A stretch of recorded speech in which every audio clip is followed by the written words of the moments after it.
आता आपल्या आवडत्या मालिकेचे संपूर्ण भाग मालिका प्रसारित झाल्यानंतर लगेचच पाहू शकता फक्त सन नेक्स्ट वर। भारतातील प्रेक्षकांसाठी मोफत सेवा। मनोज, हा मॅडम। शिखाला कधी बघितलं होतंस? मगाशी ती फोनवर बोलत बोलत बाहेर गेलेली बघितली मी, पण अजून काही परत आली नाहीये। तुझं दादा मगाशी कुठे 2 तास झालेत त्या गोष्टीला। मॅम ती माझ्या समोरच फोनवर बोलत बाहेर गेली। काय झालं? शिखाला कोणीतरी किडनॅप केलं। स्वातीने पाहिलं त्यांना, म्हणी गेलाय, पण तुला कळत नाही का रे? हॉस्टेलमध्ये कोण आलं, कोण बाहेर गेलं, कधी आले कधी गेले, तुला बघायला नको का? नोकरी करतोस नाही तर त्याचा पगार देते ना मी तुला। मॅम मॅम मॅम शांत व्हा, ही वेळ नाहीये हे सगळं बोलण्याची। मला असं वाटतं आपण पोलिसात कंप्लेंट करू।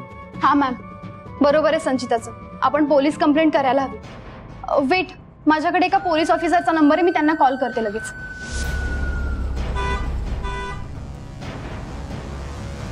आता ही गाडी कोणाची इथे आली?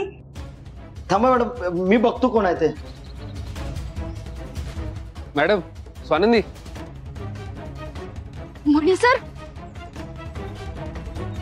मनीष सर, अहो कधीची फोन लावतीये मी तुम्हाला, तुम्ही फोन उचलत नव्हते आणि त्या शिखाचा फोन लागत नाहीये। कुठे आहे ती?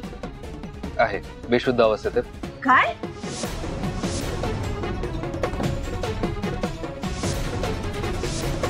शिखा शिखा शिखा शिखा शिखा शिखा मणी हे सगळं काय आहे? अरे बोल ना, काय झालं? कुठे भेटली तुला?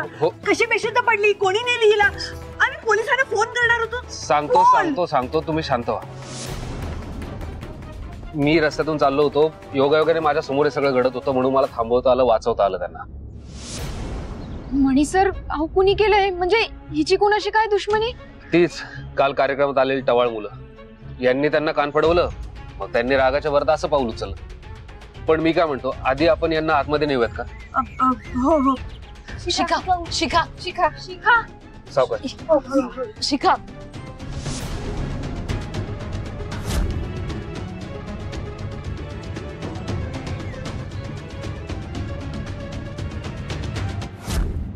शिखा शिखा शिखा कुठे?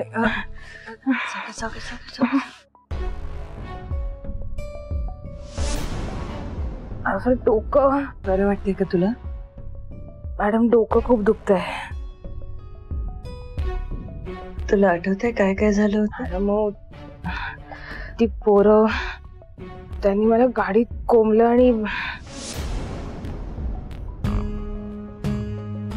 मॅडम, पण